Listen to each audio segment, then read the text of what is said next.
दोस्तों कहते हैं कि पति पत्नी की जोड़ी जो ऊपर से बनकर आती है उन्हें कोई मिटा नहीं सकता। पर क्या वास्तव में पति पत्नी का ये पवित्र रिश्ता केवल एक जन्म का होता है या फिर ये रिश्ता कई जन्मों तक आत्मा से बंधा रहता है? तो दोस्तों आज की इस अलौकिक कथा में भगवान श्री हरि विष्णु जी ने स्वयं माँ लक्ष्मी जी को बताया है कि पति पत्नी का रिश्ता कितने जन्मों तक रहता है। तो आप इस कथा को अंत तक अवश्य सुनिएगा और कथा अच्छी लगे तो वीडियो को लाइक और चैनल को सब्सक्राइब जरूर करें। दोस्तों एक बार की बात है, भगवान श्री हरि विष्णु जी क्षीर सागर में शेषनाग की सैया पर विश्राम कर रहे थे और माँ लक्ष्मी जी उनके चरण दबा रही थी।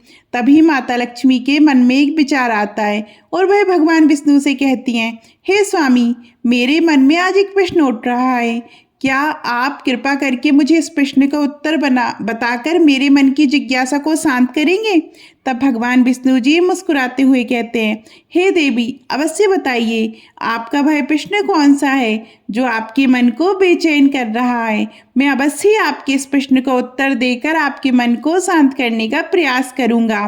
तब माता लक्ष्मी भगवान विष्णु जी से कहती हैं, प्रभु, मैं ये जानना चाहती हूँ कि एक पति पत्नी का रिश्ता कितने जन्मों तक रहता है?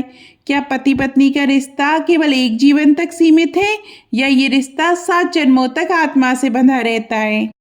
तब भगवान विष्णु जी कहते हैं, हे देवी, आपका ये प्रश्न अत्यंत महत्वपूर्ण है और आपके इस प्रश्न का उत्तर एक प्राचीन कथा में छिपा हुआ है। इसलिए आप इस कथा को पूरा सुनिए। इससे आपको ये पता चल जाएगा कि पति पत्नी का रिश्ता आखिर कितने जन्मों तक रहता है। तब माता लक्ष्मी कहती है, हे प्रभु, कृपा करके मुझे वह कथा सुनाइए। मैं आपको वचन देती हूँ कि इस कथा को पूरे मन से और अंत तक सुनूंगी। दोस्तों फिर भगवान विष्णु जी ने माता लक्ष्मी जी को वह कथा सुनाने लगते हैं। दोस्तों कथा शुरू करने से पहले सभी लोग प्यार से कमेंट बॉक्स में लिखिए, जय श्री हरि भगवान विष्णु, जय माँ लक्ष्मी। तो चलिए इस कथा को शुरू करते हैं। दोस्तों भगवान विष्णु जी माता लक्ष्मी को कथा सुनाते हुए कहते हैं, हे देवी, एक समय की बात है, मध्य प्रदेश में महेंद्रपुर नाम का एक राज्य था। उस राज्य में एक राजकुमारी थी जो एक गुणवान और चरित्रवान स्त्री थी। उसका विवाह एक धर्मनिष्ठ और सदाचारी राजकुमार से हुआ था। दोनों का जीवन वैभव, प्रेम और सुख से परिपूर्ण था। उन्हें किसी भौतिक वस्तु की कोई कमी नहीं थी। कमी थी तो एक संतान की, जिसे लेकर राजकुमारी हमेशा चिंताग्रस्त रहती थी। यही एक अभाव था जो राजकुमारी को अक्सर चिंतित कर देता था। समय धीरे धीरे गुजरता गया।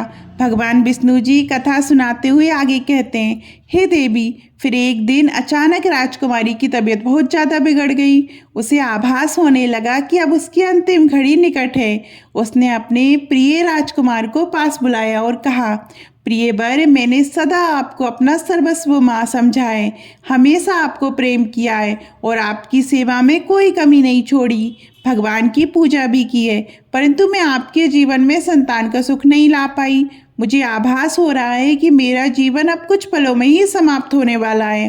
राजकुमारी ने आगे कहा, हे प्रियवर, मेरे जाने के बाद दुखी मत होना, मेरी यादों के सहारे जीवन व्यतीत करना। मैं आपको वचन देती हूँ कि अगले जन्म में फिर से आपकी पत्नी बनूंगी, तब मैं आपकी संतान की इच्छा अवश्य पूरी करूंगी। इतना कहकर उस राजकुमारी की मृत्यु हो जाती है। भगवान विष्णु जी आगे कहते हैं, हे देवी, फिर समय आने पर एक दिन राजकुमार भी अपना शरीर त्याग देता है।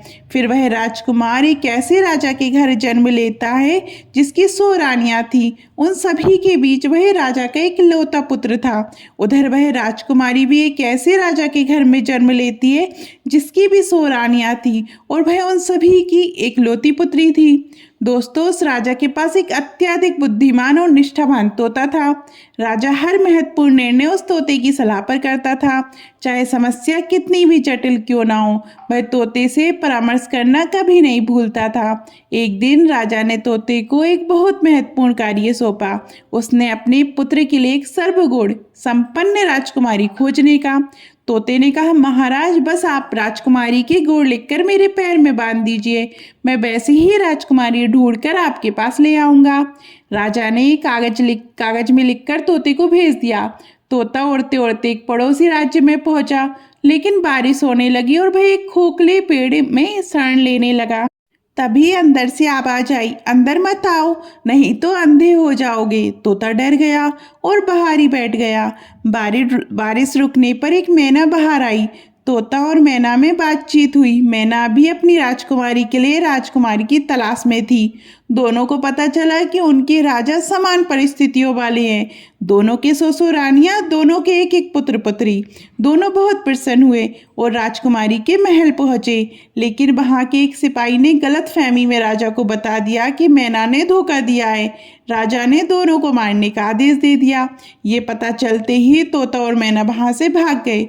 कुछ दिनों बाद जब माहौल शांत हुआ तो वे वापस राजा के पास गए और सारा सच बताया। राजा ने दोनों की बात सुनी और कागज मिलाया और सब सत्य पाया। वह प्रसन्न हो गया और रिश्ता पक्का कर दिया। राजा ने अपनी रानियों को राजकुमारी की तस्वीर भेजी। राजकुमारी को वह तस्वीर बहुत पसंद आई। रानियों ने भी कुछ दिनों बाद सहमति दे दी। तोते को संदेश देकर कहा गया कि 3 महीनों में बारात आ जाए। तोता वापस गया और राजा को खबर दी। राजा ने भव्य तैयारियां शुरू की, लेकिन विवाह से कुछ दिन पहले ही राजकुमार के पिता का देहांत हो गया। शोक के कारण विवाह स्थगित करना पड़ा। शोक खत्म होते ही राजकुमार तोते के साथ निकल पड़ा राजकुमारी के राज्य की ओर। वहां पहुंचकर उसने राजकुमारी के महल के पास वाले बगीचे में अपना डेरा डाला। लेकिन वहीं एक बड़ी घटना हो गई। बगीचे के मालिक ने तोते को मार डाला क्योंकि वह खजूर तोड़ तोड़ कर गिरा रहा था। राजकुमार का हृदय टूट गया। तभी खबर आई कि राजकुमारी के पिता ये विवाह नहीं करेंगे क्योंकि राजकुमारी के पिता जीवित नहीं थे। कुछ दिनों बाद राजकुमारी उस बगीचे के पास से पालकी में गुजर रही थी जहां राजकुमार ठहरा था। उसकी नज़र राजकुमार पर पड़ी और उसे तुरंत पहचान गई क्योंकि उसकी तस्वीर उसके पास थी। राजकुमारी ने कुछ भी नहीं कहा, बस वापस महल चली गई क्योंकि उसे उसका प्रिय मिल गया था।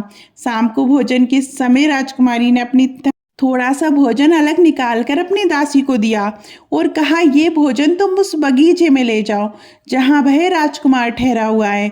उसे कहना कि भोजन राजकुमारी की ओर से है। और दासी ने आज्ञा का पालन किया और भोजन राजकुमार को दे आई। जब राजकुमार ने सुना कि ये भोजन स्वयं राजकुमारी ने भेजा है तो उसके दुखी हृदय में आशा की किरण जग उठी। दूसरे ही दिन सुबह राजकुमारी अपनी कई सहेलियों के साथ उस बगीचे में घूमने आई जहाँ राजकुमार रुका हुआ था। वह राजकुमार के पास बिना किसी डर या संकोच के चली गई और बोली, स्वामी क्या आप मुझे पहचानते हैं? राजकुमार ने कहा, देवी आप कौन हैं? राजकुमारी मुस्कुराई और बोली, मैं वही हूँ जिसके लिए आप इतने दिनों से प्रतीक्षा कर रहे हैं। मैं वही हूँ जिसके विवाह के लिए आप यहाँ तक आए हैं। ये सुनते ही राजकुमारी की आंखों में आंसू आ गए। उसने कहा, देवी आपके पिता ने तो विवाह से मना कर दिया था। मुझे लगा था कि अब हमारा मिलन कभी नहीं हो सकेगा। तब राजकुमारी ने कहा, स्वामी पिता का निर्णय अपनी जगह, पर मेरा मन और मेरा वचन अपना स्थान रखते हैं। मैं आपको अपना पति मान चुकी हूँ, चाहे संसार माने या ना माने। दोनों ने एक पेड़ की छाया में बैठकर लंबी बात की। राजकुमारी ने बताया कि वह जन्मों जन्मों से राजकुमार की प्रतीक्षा कर रही थी और उसे देखते ही उसने अपने पिछले जन्म को महसूस कर लिया था।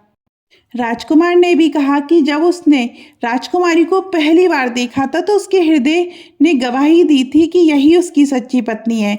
उधर राजकुमारी के पिता को जब पता चला कि राजकुमार अब भी बगीचे में रुका हुआ है और राजकुमारी उससे मिलने गई है तो उन्हें क्रोध आ गया। उन्होंने सैनिकों को आदेश दिया कि राजकुमार को राज्य के बाहर निकाल दिया जाए।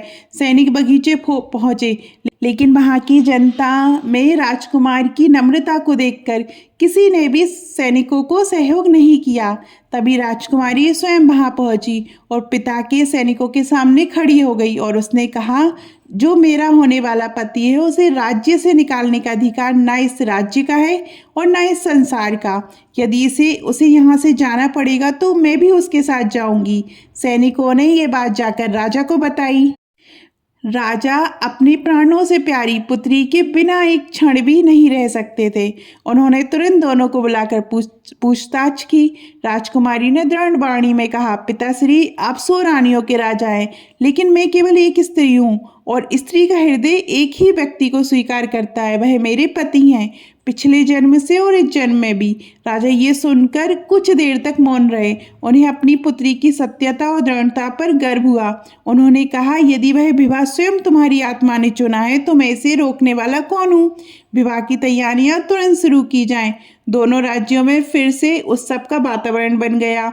भव्य बारात निकली। राजकुमारी ने राजकुमार की गले में वरमाला डाली और दोनों का विवाह शुभ मुहूर्त में संपन्न हो गया। विवाह के बाद दोनों ने मिलकर राज संभाला और कुछ समय बाद राजकुमारी ने एक दिव्य तेज वाले पुत्र को जन्म दिया, जिससे वह वचन पूरा हुआ जो उसने पिछले जन्म में दिया था। भगवान विष्णु जी माता लक्ष्मी जी से कहते हैं, हे देवी, यही है पति पत्नी के संबंध की वास्तविकता। यदि आत्माएं पवित्र हों और प्रेम सच्चा हो तो ये रिश्ता एक जन्म का नहीं, कई जन्मों तक चलता है। आत्माएं बार बार मिलती हैं, वचन पूरे करती हैं और एक दूसरे को पहचान लेती हैं। आपको ये कथा कैसी लगी कमेंट में जरूर बताइएगा। और अभी तक आपने हमारे चैनल धार्मिक चमत्कार को सब्सक्राइब नहीं किया है, सब्सक्राइब करिएगा। धन्यवाद।